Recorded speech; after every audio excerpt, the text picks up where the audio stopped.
First thing I want you to know when we talk about personality, know that usually people give out traits, not the personality. So you usually give out a trait, not the actual personality. And a trait is more like a adjective. Okay? So you usually give out a trait, and this is going to be important to know because there's different things that go about it, but you give out a trait, usually not a personality. The traits make up the personality type. Okay, the traits make up the personality type. And when we talk about your traits, we literally are talking about how you behave emotionally, motives, and the way that distinguish you from somebody else. So your personality consists of traits that affect your emotions, your motives, and how you are different than someone else.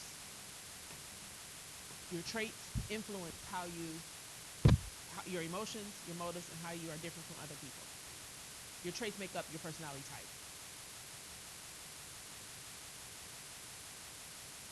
All right. Now, the first person we're going to talk about is a psychoanalytic perspective of how you got your personality type. All right. It is by Freud. If you don't remember, do you remember this? Do you remember who Freud is? What does he do? What is he all about? What is he known for? Psychoanalysis and what else? Dreams interpretation. So he's literally that idea regards to sex and aggression, hidden motives. So what he literally says is that your personality is based on conflict that you've had over your life. Your personality is based on conflict you've had over your life.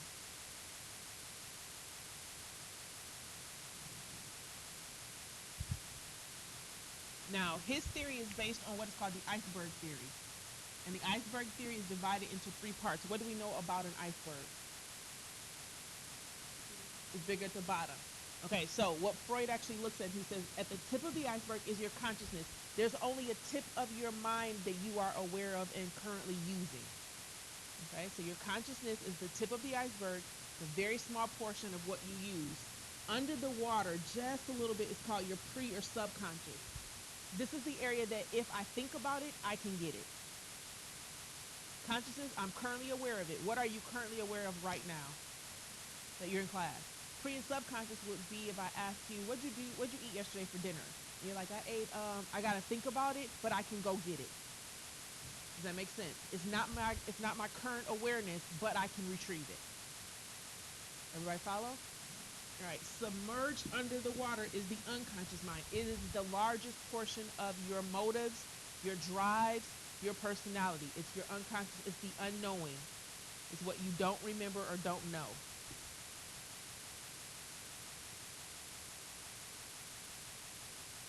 Okay. Embedded in Freud's theory, he also adds another component.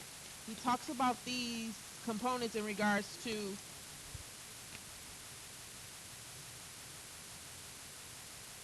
okay, so you first start off with what is called the id. The id is literally is what you're born with. It's your desires. It's selfish. It's demanding. It's the give me what I want.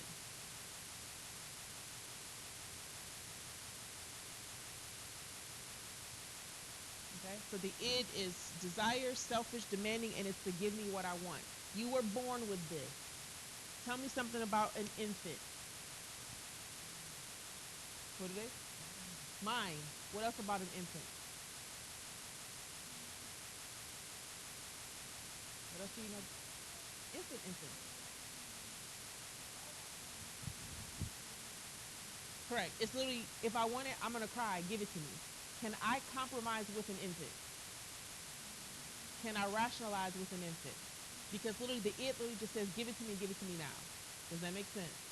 But as you grow up, you should have what is called the super ego. The super ego are your morals and your standards.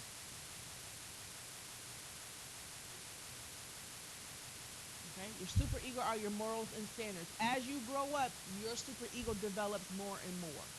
Does that make sense? This goes under Kohlberg's theory in regards to morals. They're placed in that superego. Okay, so I've got my id who tells me what I want. I got the superego who tells me what I should have in regards to my standard. Everybody good? All right. Then you have the ego. The ego is the balance. It makes the final choice.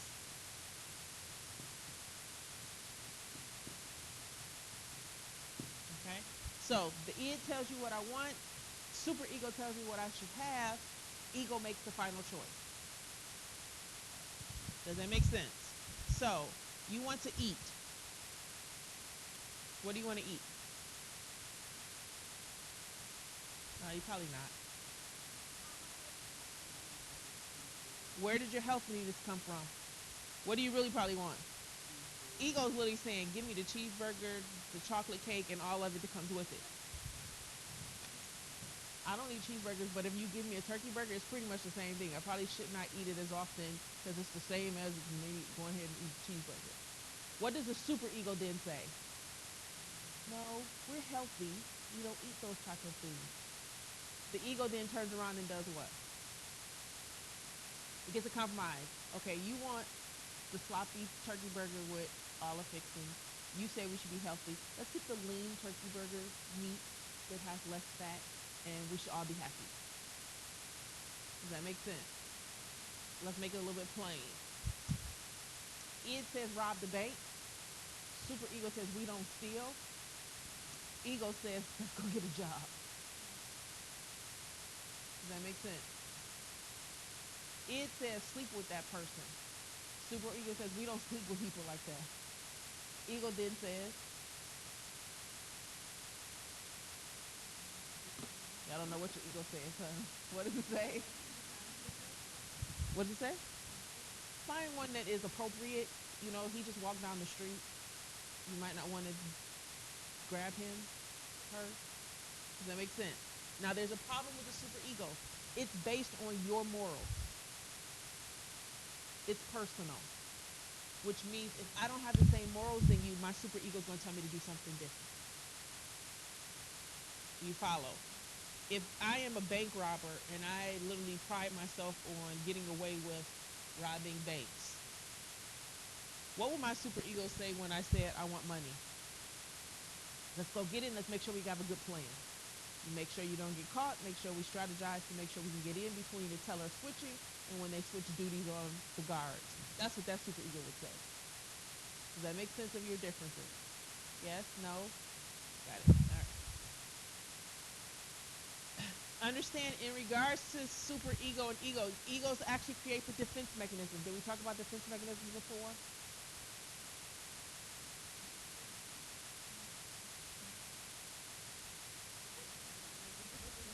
Okay. You gotta say it because I keep going and y'all on the test you'll be like, we never learned this. All right, so let's talk about some defense mechanisms. First, tell me, in your slides, do we present defense mechanisms? No?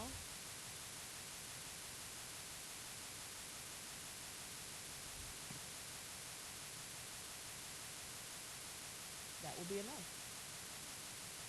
All right, so let's go through some. All right, defense mechanisms are literally the way that your personality deals with conflict, uncomfortable conflict, okay? The first one, denial. Denial. What is denial? It can't happen to me. Oh, not me. Why me? Not me. Oh, I wasn't even there. Does everybody follow? So denial is not admitting to. Number two, projection. Projection is literally when you take your own emotion and put it onto someone else. You take your emotion and give it to someone else. Does that make sense? You don't like a teacher and you keep saying she doesn't like you. The problem is she doesn't really know or dislike you or like you, but because you don't like her, you projected your feelings onto her. Does that make sense? Rationalization.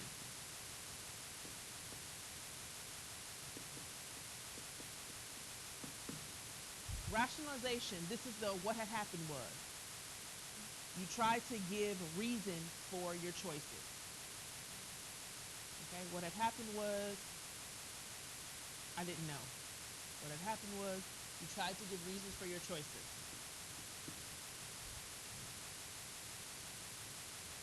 Displacement. This is when you take the emotion out on someone else. Projection was when I gave the emotion to someone else. Displacement is when I take the emotion out on someone else. I'm mad at my boss and I take it out on my children. I'm mad at my mother and take it out on the dog.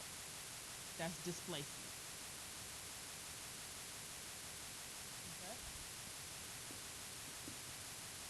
Repression. This is when you take the emotion and stuff it to where you don't have to deal with it. You take emotions and stuff them so you don't have to deal with them. And I think that's all of them.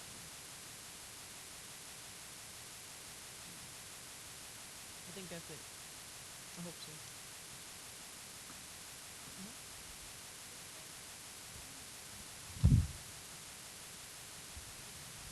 That's projection.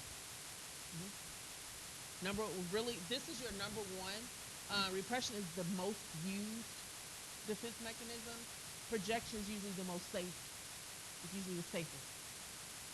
If I give it to them, I don't have to deal with it. Does that make sense? Now, remember we said all of Freud's things are based on what? What's two things he's based everything on? Sex and aggression. His stages are actually called psychosexual development stages. The psychosexual development stages. In this, literally what Freud talks about, he says that everything is surrounded by your three erogenous zones. Okay?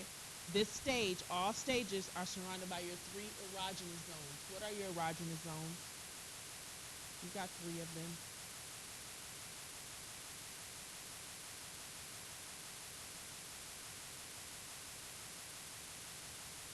Where's number one? Where? Mouth is one. Oral is one. Where's two?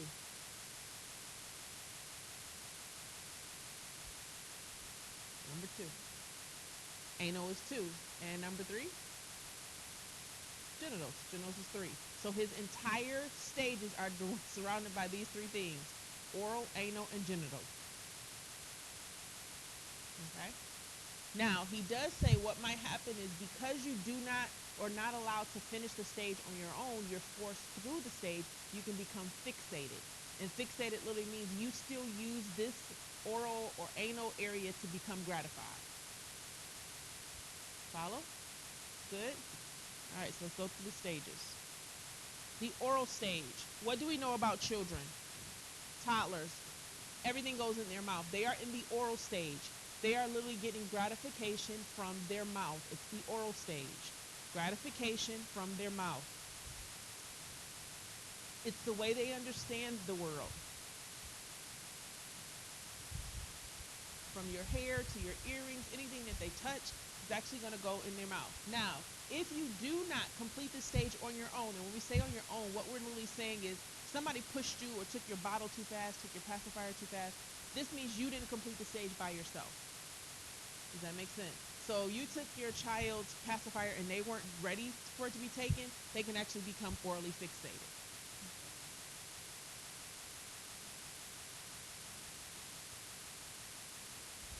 She's orally fixated. She still gets comfort from putting things in her mouth. That gives her comfort. People who bite on straws, people who bite their nails, people who suck their finger, people who smoke cigarettes, you still are orally fixated. So your comfort still comes from enjoyment in your mouth. Does that make sense? Okay? It's not saying it's a bad thing. It's just at that point in time in your life, you weren't able to complete the stage by yourself. So now you still find gratification from that stage. Okay? Next stage, anal stage, focuses on control of elimination of waste. What's waste? Another word for it. Poop. This stage, you are fascinated with poop. You all did this. Right around 2 years old, you found out how to go to the bathroom all by yourself. And you did it. What was the thing you did after you did it? You're two. Yay! What'd you need to happen? What'd you want to happen? You want somebody to come see it. And when they see it, they need to do what? Yay! They need to be excited because you're excited about, oh my God, I have let go of this poop. You still do it now. Right after you finish pooping, what do? You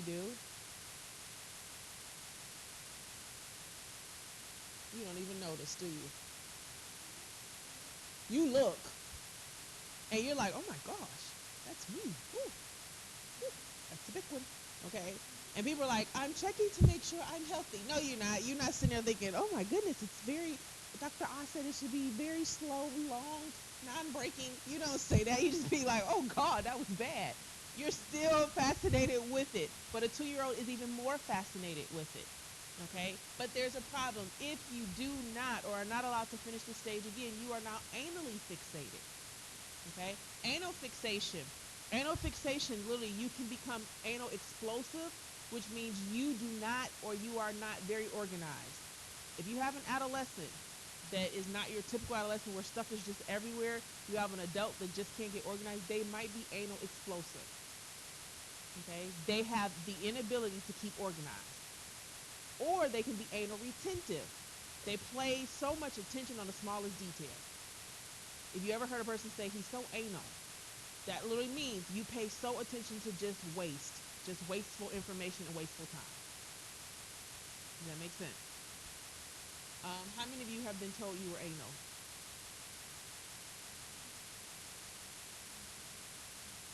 Okay, and that's a good point. OCD would be literally where you can't function without it. Anal is that person that there's one little marker off on a piece of paper and they're like, oh, I need to do that over. And you're like, it's not that serious. And they're like, do you see it? It's okay. No, I need to do this over. Does that make sense? All right. The next stage is called the phallic stage.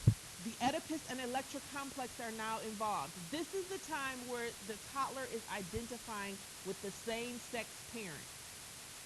Okay? During your phallic stage, the toddler is identifying with the same sex parent. So, in this phase, this child is mimicking or modeling mom, or this child is mimicking and modeling dad. The little girl's taking her purse like mom. The little girl is carrying a baby like mom. The little boy is trying to cut grass like dad. They're in the bathroom cutting their face like that. They are literally turning into how do I perform like mom or dad. Okay? They're also now aware of their sexual genitalia. They will play with themselves. They will masturbate. Okay? It's interesting. It stimulates. You can really see it a lot in your little boys. You'll turn around and they're in the back seat just going to town, and you're like, stop. And they're laughing and giggling because it feels good, and they're just learning.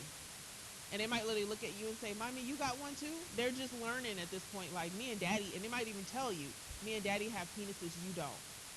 And you're going to be like, thanks. Mm-hmm. It's soothing, it's relaxing, it's calming. They're enjoying themselves.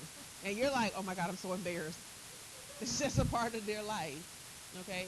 Little boys might literally ask you about your breasts. Mommy's breast fascinates them. Okay? And they'll try to be really slick and sly about it. Something's wrong about this. I don't know what it is because mom always fool when I talk about this, but I know I'm really curious. Brush a little bit, lay a little bit, rub their head just to kind of see because they're curious. Okay? It's just their time. Now, Oedipus and Electra complex. Oedipus complex, the little girl falls in love with her dad. Her dad becomes her boyfriend. Little girl will fall in love with her dad. Oedipus complex. Little girl will fall in love with her dad. She thinks her dad is everything. She might even say, one day I'm gonna marry somebody just like my dad. Or she might tell her dad, when I get older, I'm gonna marry you. And her dad will laugh like, Well, I don't think your mom's gonna like that, but right now, mom is competition. She really doesn't care for mom too much in regards to dad. It's to the point that she might even say, "Mom, you sit over there. Me and daddy are gonna sit here. Mom, you stay home. Me and daddy will go to the store. Mommy, I'll take daddy his plate because technically you're the other woman, and I need you out the picture. This is my man, and this is me and my man's time. Mommy, you hold this hand. Daddy, hold this hand. I don't need y'all touching because this is my man, and I don't want y'all touching. If y'all get to sit in the middle and look like, mom, keep trying to tell you, okay, this is a little, it's healthy. But what she's doing is deciding what man she's going to fall in love with. She is configuring her idea of what a man is supposed to be. If mom does not have a husband or a father there, whoever is in this girl's life at this time that she can relate to as a male will become her model of a man. Okay, so we often tell single mothers, be very careful of who comes into your child's life right around now because that will be the man she's attracted to in her adult life.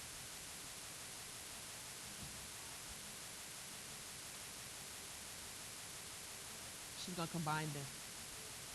She's going to take the qualities and combine them. This is right around 5, 6, 4, 5, 6. Mm-hmm. And she'll just combine. If there's a bigger brother, she might, if she spends more time with her bigger brother than she spends with her dad, her bigger brother will become her model. If there's no man at all, a teacher can actually become her model. She's going to grasp to some man because she has to identify with the opposite sex. Okay? Electrocomplex, little boy falls in love with his mom. He would tell his mom, I'll never leave you. I love you. You're so beautiful. He will literally just sometimes stare at her. She is his woman. And he will say, Mommy, you my girlfriend. Yes. Right now he's in love with you.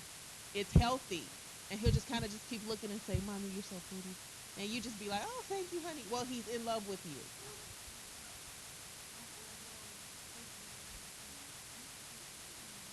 Yes.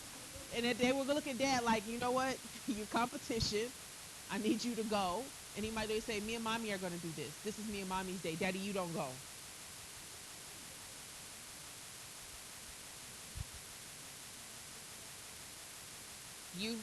He might spend more time with you than he spends with his mom. How much do you look like his mom?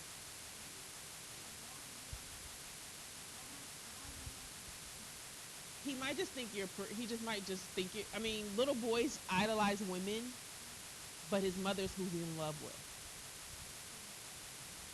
Yeah. He just admires women. He admires those things that he finds beautiful. He also, depending on what dad comments on in regards to what beauty is, he's going to find that more attractive. Does that make sense? So if they're watching TV and dad keeps talking about the woman's breast on TV, that little boy's going to kind of start looking like, breast must be what I need to look for. And it's going to be his drawn attention because he's trying to mimic his dad. But his mother is his idol. That's who he loves. He wants to protect her. If a new man comes around and there's no man, that man's going to have a hard time because your competition trying to take away my mom. Now, he is going to fall in love with a person that resembles his mother.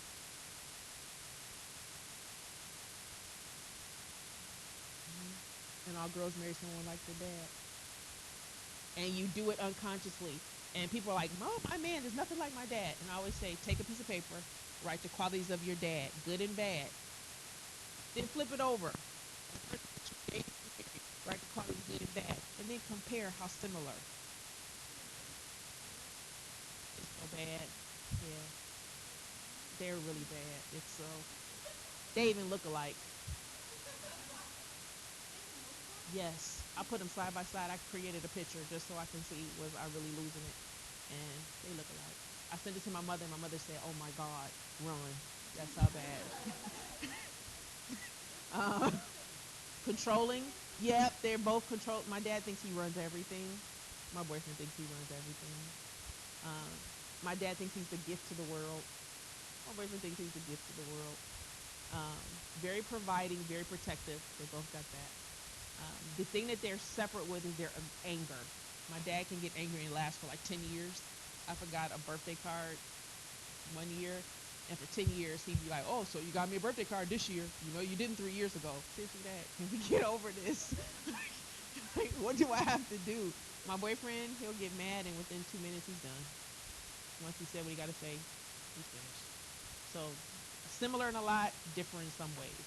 But he's something like my mom in some ways, too. Yeah, that was really.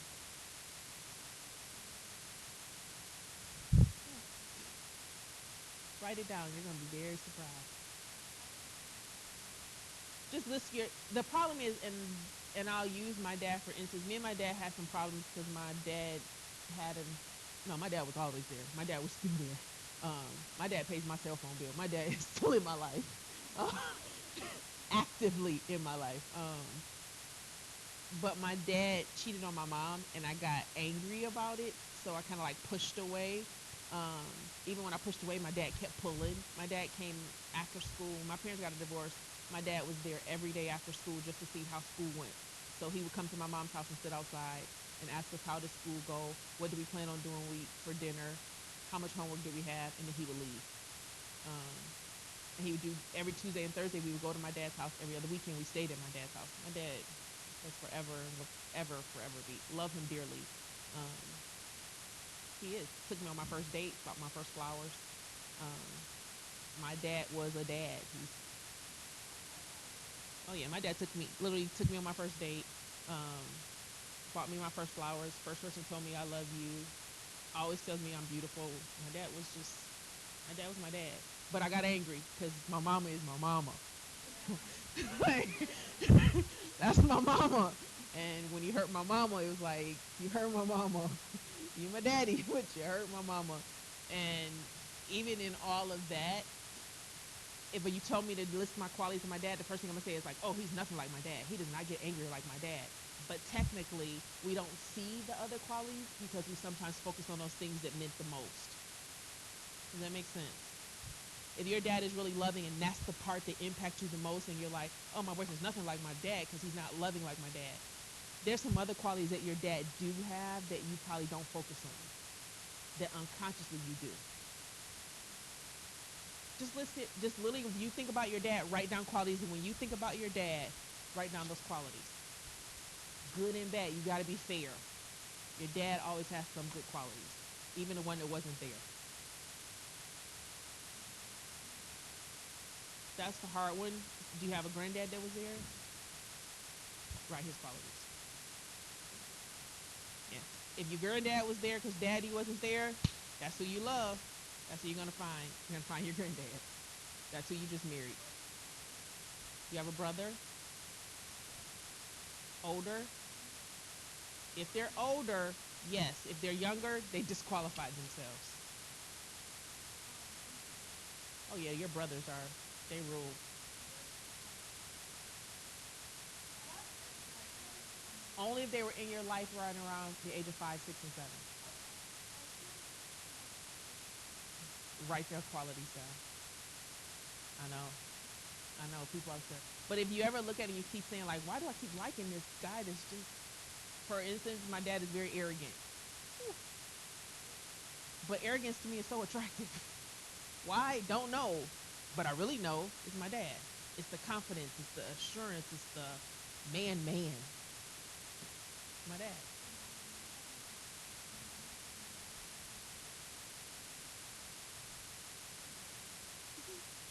Usually they're so much alike that they can't.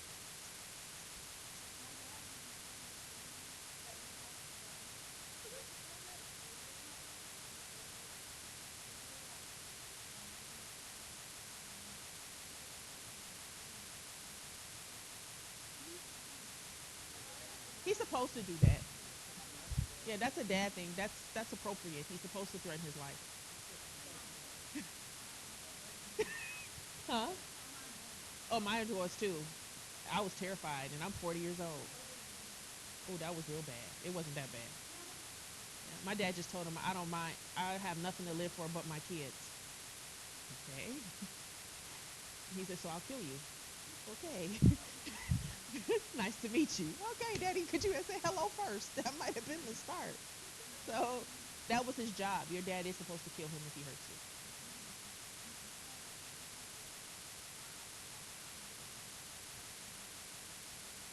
Oh no, no, you that's violation. Yeah, you yeah, he shouldn't have said that. That was no, like yeah, yeah, that's yeah, he shouldn't have said that. And you married him anyway. Latency stage is next. Latency is literally when all your sexual desires go dormant. You feel nothing. Now, most of us are girls. What did boys have right around the age of 8 and 9? What did little boys have right around the age of 8 and 9? You're a little girl, and the boys came over and said, "Can I play with you?" And what did you say? Ooh, why can't they play with us? What do they have? Cooties. That's exactly what they've got right around here. It's the latency stage. I don't want to deal with you. I only deal with people of mine saying this is where the signs go on the door. No boys allowed. Boys put on the sign, no girls allowed. Stay out. They feel nothing for the opposite sex. Everything at this point is dormant. Okay? That's healthy. Now, unfortunately, in the year 2014, the latency stage is very small. It's very small. Society is changing it. Yes. 2014 has influenced our society a little bit different. Look at the TV. What's different? Because Freud is way back, way back. Let's just go back to 1960. What's on TV? Black and white. Roger Rabbit. Good show. Andy Griffin. What else? I Love Lucy. How are these people dressed? Leave it to Beaver. How are these women dressed? Completely covered, nicely presented. Correct? Yes, they do. So, what do they do for life? What are they doing as far as living? They're great housewives. Okay? Fast forward, 2014, turn on the TV. Lady Gaga. What else you got? Just, yeah, you do. What else you got? You got the housewives of every city. You 16 and pregnant. So now what are we teaching our little girls now? If you get pregnant at 16, you can get a what? TV show. What else can happen? What else should you be doing? You should dress the right way because the right way literally means the less you got on, the more attractive you are. You should be drinking because everybody drinks. You probably should smoke too. At least some marijuana every once in a while. Okay? So, what's the problem? Things have changed. So, the problem is with the latency stage, we want it to stay dormant, but we're constantly forcing it in their face. Like, look, look, to be accepted, do this. Because remember, right now, they're still trying to figure out who they are. I watched Nickelodeon by accident um, a couple of days ago, and I kept thinking, like, is this a show for kids? It was some high school show, and they were kissing, and I don't know. And the football, it was two football players kissing too, and I just kept thinking, like, and I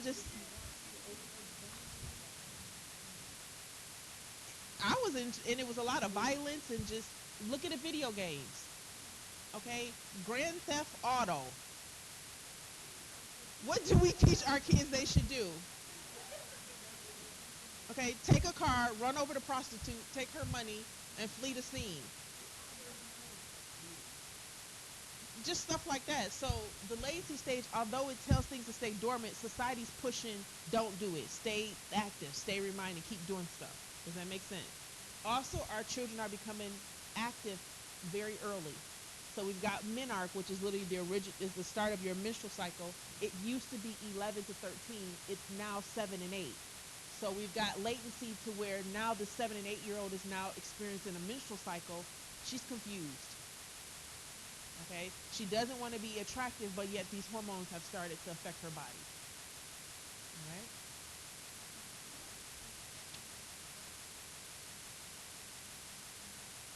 Three to four. They literally say healthy is a 3-day period now. No, just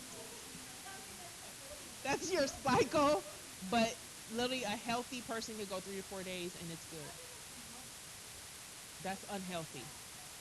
That's very unhealthy. And that's very, you got to be concerned with your iron levels at that point. You need to go check your uterus. It's pushing some. That's a long time. Whew. I get mad on 4 days. Jeez.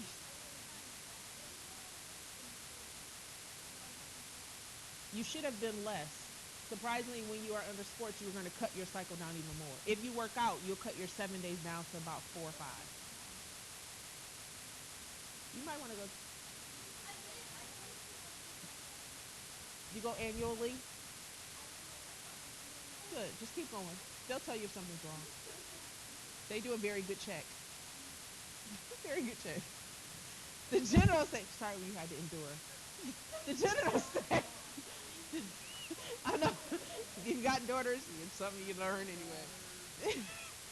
Genital stage. The genital stage is literally where all of you are right now. The genital stage literally says this is where you create or have the greatest interest of sex. You will stay here for the rest of your life. You're fascinated with your genitalia, and it usually creates and provides most of your motivation. Your genitals.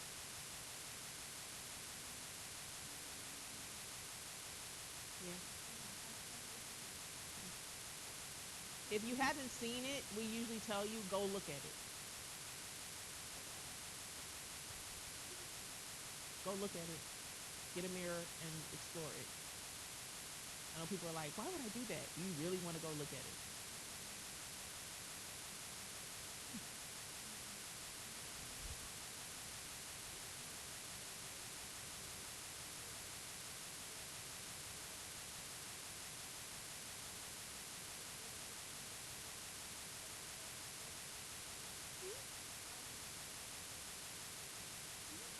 This is going to sound, this is very, very personal. I'm about to put this on record. This is really bad, but hey, it is what it is. If anything is wrong, I'll call my mom like, Mom, FaceTime. Like, what's wrong? Do you see something? She'd be like, girl, ain't nothing there. Look. And she'd be like, Sheree, are you freaking kidding me? You are FaceTiming me. You see something. And she's like, you have a man. You know what it's supposed to look like. I need you to tell me. And she's like, it's fine. Okay, check. We're good. It's just, I trust her. Um, I mean, I probably shouldn't use FaceTime to do it, but she lives in Michigan, and I can't wait till she gets here. She only comes 4 times a year. I can't hold out. I need her to check. Now, some of y'all are like, oh, that is too personal. Yes, it is. Now, psychoanalytic theory. There are other people who agree with him, but yet they feel some things are a little bit different.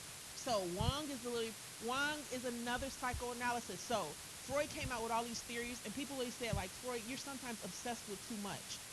Wong said, we're going to downplay the sexual interest. I understand what you're saying, but let's not say that sex is the main focus.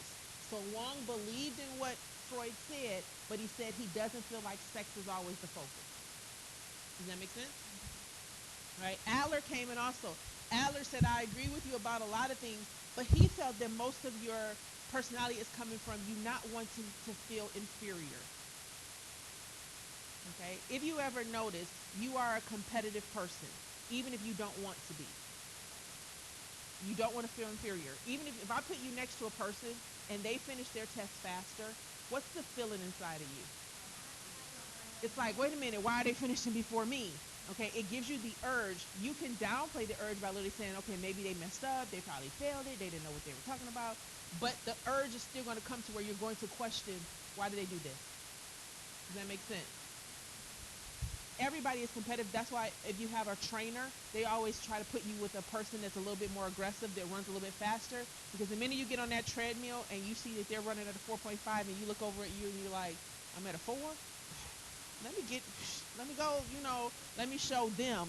You're going to pass out and probably stroke out, but you're going to feel like I got to show them. Okay? Horny is the other one. Horny, remember Freud thinks that women have penis envy, remember? All right? Horny literally said men have womb envy. WOMB. Men have womb envy. She said that men actually want to return to their mother's womb, therefore they look for women to be nurturing. She then said before it's not so much sex and aggression that's important, it's the social relationship we have that's important. So not the sex, but the social relationship. She feels that girls are not inferior to boys. It's not so much sex and aggression, it's the relationship.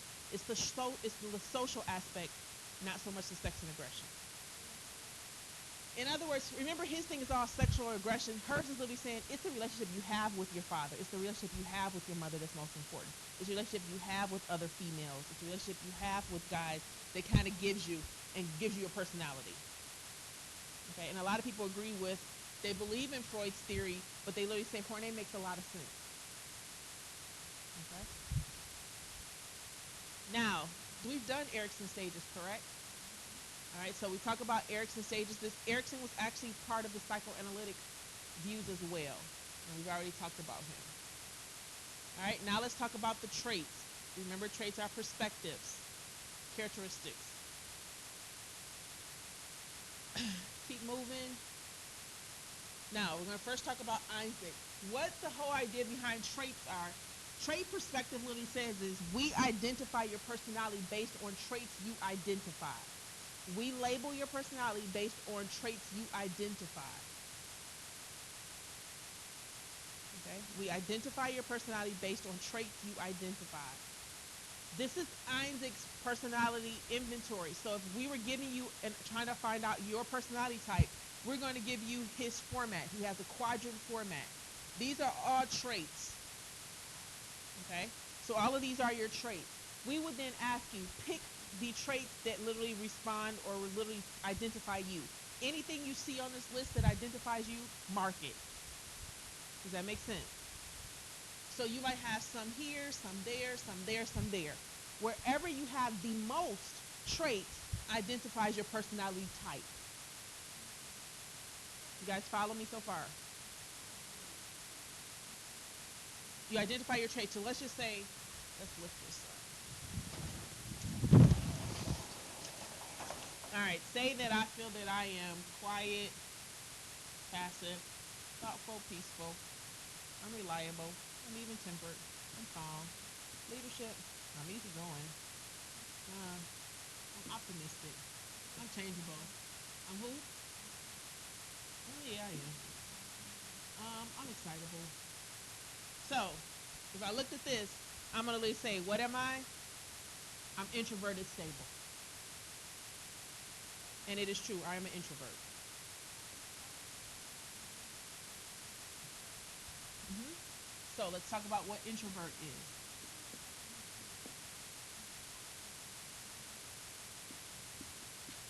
No, you flipped it.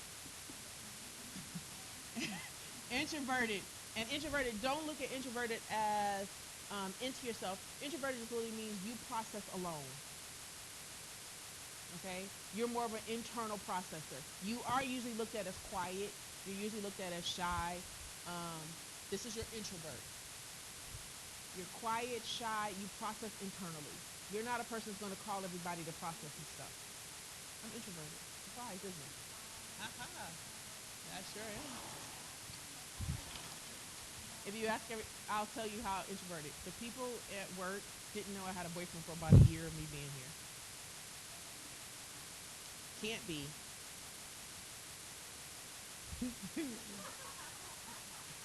I don't know how I use the word sanctuary, but it's a job. Perfect example. Jeff is introverted as well. Schrader is introverted. It surprised you because you hear him down the hall, you're like, oh my God, he is just too excited about math. But the minute we get back to our rooms, walk down the gen ed hallway. Everybody's in their office. Everybody's got lights off. Just all kind of just like very quiet. We're introverted, except for Miss Alvea. Just internally. If you tell me something, I'll be like, I'll get back with you. I'm gonna go into my room and process. Extroverted are more excited, sociable.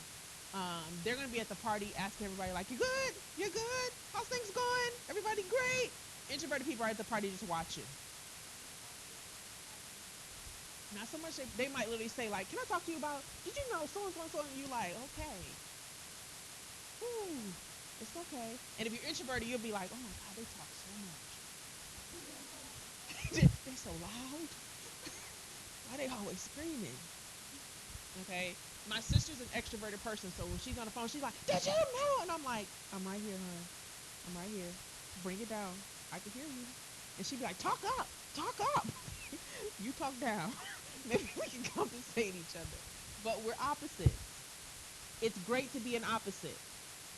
Okay. In relationships, it's great to have an introvert with an extrovert. Does that make sense? Your introvert literally says, "Where do you want to go eat?" What? Wherever. I'm good. I'm good. Wherever you want to go. Your extrovert is like, "We are going to eat Italian today." And everybody's like, "Is that what you want?" Yeah, it's like it's not that big of a deal. If you want to go to Italian, let's go. That's where I want to go. Okay, let's go. We're going to the movies. Okay, what do you want to see? Well, we'll talk. Oh, that's what you want to see? You should not. And what will happen is that people always go, "Oh, I'm so introverted." In an uncomfortable situation, you might be introverted, but in your family where you're most comfortable, what are you? That's who you really are. That's your true self. When you're uncomfortable, you're kind of like, "Let me get comfortable first." But the minute you get comfortable in the situation, your true self will emerge. If your family literally says like, "She talks too much," you probably extroverted.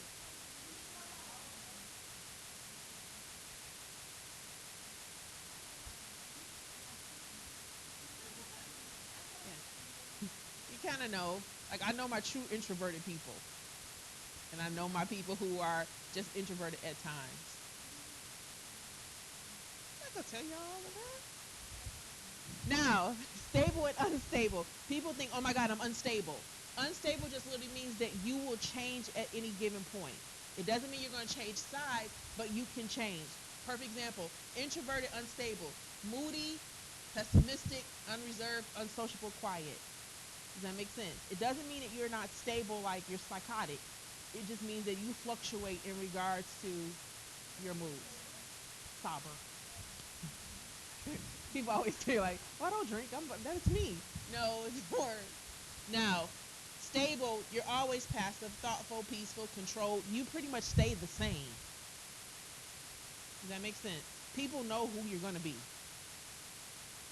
Got it? 5 here. So your extrovert is stable, and that's how we would do Isaac's personality trait inventory. That makes sense? Based on traits. Now, the big five's a little bit different. The big five still takes on the identity of, we still give you trait lists. So you get a list of traits. We then give you a scale. So we're going to have introverted here, extroverted here, and we're going to put a grid here and say, if we were on this grid, where would you place your personality most? So if I said I'm mostly here, I'm then going to take the trait list and compare the traits with your self-rating. Does that make sense to you? So literally this scale kind of has 5 different components. We still gave you a list of traits. So we gave you the happy, quiet, sober, outgoing. We gave you that list to mark. We then ask you, pick and grid yourself. We're then going to compare the two. Yes? Good. That's your big 5. All right? Keep going. Learning theory perspective. Now, do you remember Watson? What did Watson do? Make sure y'all just can say, "Oh yeah, I remember him." What did Watson do? You want a hint? We're halfway through the semester, so it might be time for reviewing to start to prepare you for the final exam. Yeah. All right. So, Watson and Skinner were what type of therapists? Thank you. Behavioral, because it's at the top of the slide. And what do behaviorists do? They do that. Yeah, they do. Three things they like to do. What are they? What are they? Control, observe, and change. So Watson was little Albert. Remember little Albert with the monkey loud noises? That's Watson. What was Skinner? You spent a long time on him. He's the box. And what do you believe? What was his type of learning? Start with an O.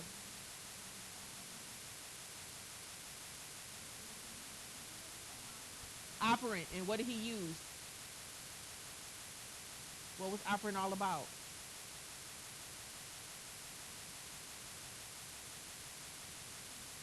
No, I'm just moving to pull it out. Operant was about when you learned through operant conditioning, you learned because you were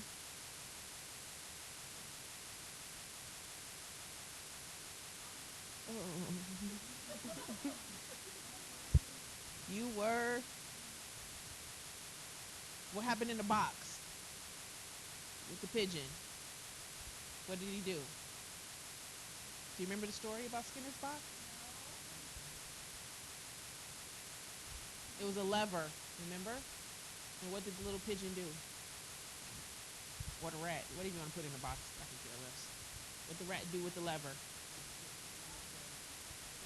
And it got so that was a what? God, remember that? Woo! Oh no, dang! Oh God! Operant was about reward and punishment. Remember? All right, good. Woo, so Skinner and Watson literally say you gain your personality based on what you have observed and were rewarded for. Your personality is based on what you have observed and were rewarded for. Does that make sense? Which means your personality, when you did good, your mom rewarded you for that.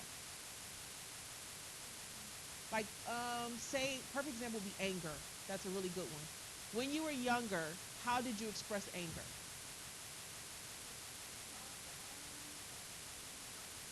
And what'd your mom say? Fix that. We don't do all of that. So you now, as an adult, literally say, when you're angry, what should you do? Find a solution, submerge it, don't let people see it. When I'm angry, I'm going to process it. You've learned that because you were rewarded or you were punished for your behavior. Does that make sense? Good. Bandura. What was Bandura? What did he do? Yo, yeah, you do. Bring it back.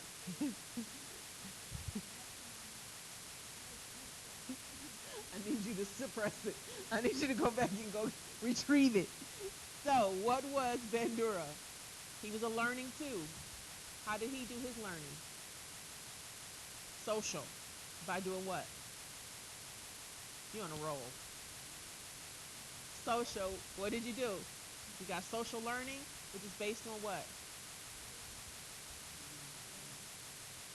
What is it? Observing others, and I'm going to do what when I observe them? What am I going to do? Huh? After I watch them, I'm going to do what?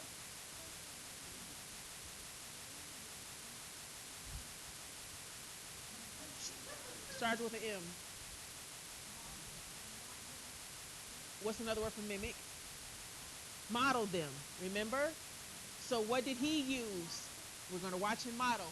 What did Bandura use? He used this four-letter thing. What's the four-letter thing called? Starts with a B. It's a thing. B-O. B-O. He used a thing. This is how he learned. He used a little boy in this thing. Starts with a B-O. The little boy punched this thing. What's that boy punching bag called? B-O.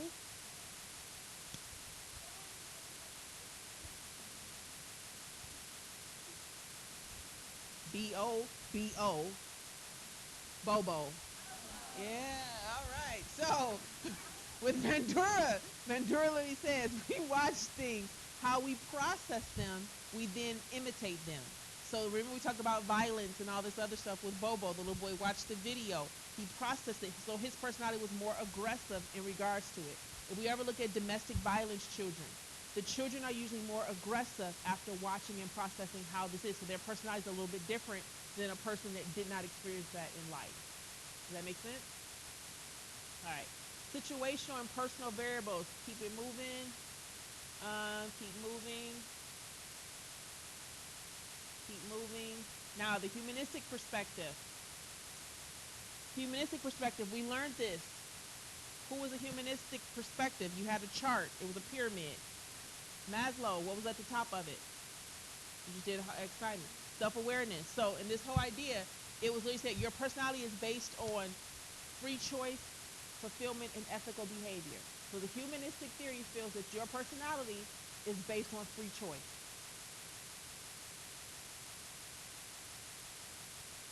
Okay. We also have Rogers. Rogers really looks at it and says your ongoing sense of who you are and what you are. He believes in what we call the real self and the ideal self. And what Rogers really says is your real self is who you really are. Your ideal self is who you want people to think you are. Yes. Now, Rogers really feels that your real self and your ideal self should overlap, but not be the same. Does that make sense? This way is unhealthy. This way is unhealthy. This is considered you're healthy.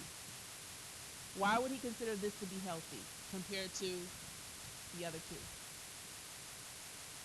Why should your real self and ideal self kind of overlap but not literally be the same?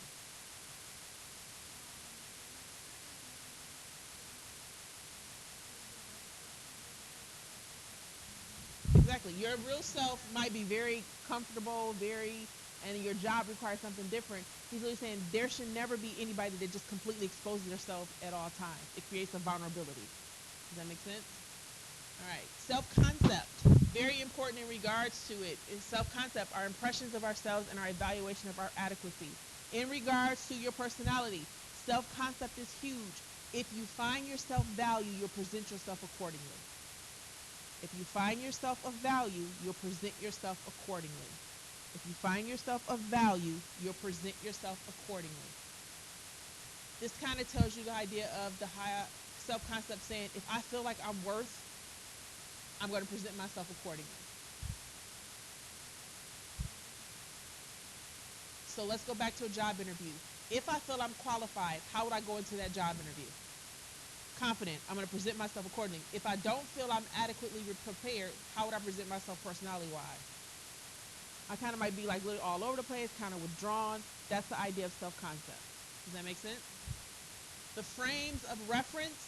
The frames of reference is literally how do I compare myself to the world? How do I compare myself? Everybody does this in a way. Let's just use, for instance, size. The world has told us what should a person should be in regards to size, what's beautiful. We then compare ourselves to what the world has told us as beauty.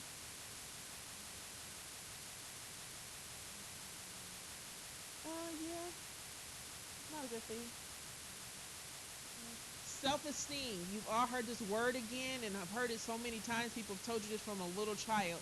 Self-esteem is literally just you understand your worth. Okay? Self-esteem is when you understand your worth.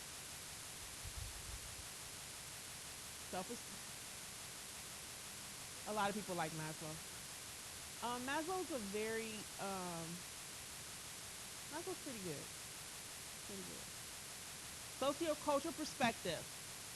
We now have the individualist versus the collectivist. Individualists, I think you might have learned this before. Individualist literally says you literally look at what's personally best for you. Individualist personality looks at what's best for them. You're always more self-centered. Individualists are self-centered. They look at what's best for them. Versus your collectivist usually looks at what's best for others. So these are personality types. Your individualist looks for just what's best for them. Your collectivist looks what's best for others. You've got that person that you have, or a friend or a family member who you literally say they always put other people before they put themselves. That's the collectivist. And then you have that person that's very selfish. That's your individualist. Make sense? It's very, when we go in regards to happiness, it's usually the most unhappiest person, simply because they don't have real life expectations. So your idealist is always with the hopes it can be better. Um, it's usually not based in reality. So unfortunately, they get disappointed a lot because their goals are usually unrealistic. So you listen to them talking, you're kind of like, oh my God, they're such an idealist. They come up with all these bizarre things, and they usually won't complete a lot of things. No.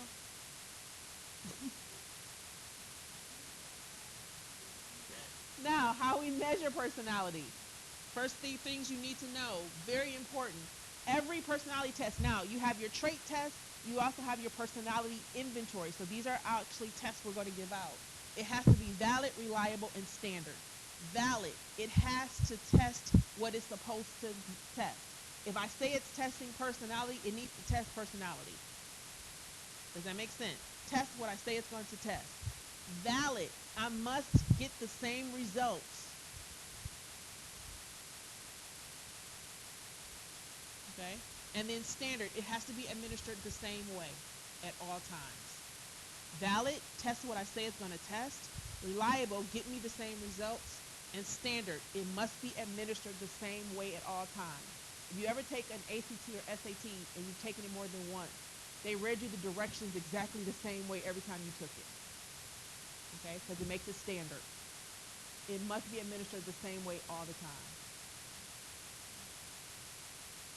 Now, these personality tests that we give, it allows us to see your psychological disorders. There are things, and you're going to learn in a few more chapters, there are things what we call personality disorders. Personality disorders are literally, I'm going to jump ahead a little bit. It's an access to disorder, which means we can't do anything about a personality disorder. We can help you through it, but we cannot help you get over it. It's a part of your life forever. We can't do anything. If you're narcissistic personality disorder, if you're histrionic personality, if you're sociopath, those are all personality disorders. You will forever be that person. Does that make sense? Your personality is who you are. So these tests actually give us that ability. The first one is your objective test, the MMPI. The Minnesota Multifaceted Personality Inventory consists of 567 yes and no questions. 567 yes and no questions. We just literally ask you things like, do you like other people? Are you comfortable around people? Are you afraid of the dark? We just ask simple questions like that. 567 of these questions. Once we finish, we then create a scale. The scale gives us 10 different personality types. They're not traits anymore. We now have types. So you take the MMPI, you answer the questions, and it gives us your 10 personality types.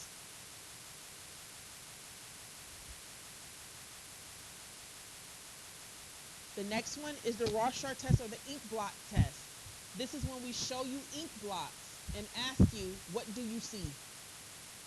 Bunnies, frogs, clouds. One client always kept saying he saw a vagina. Or man. Okay.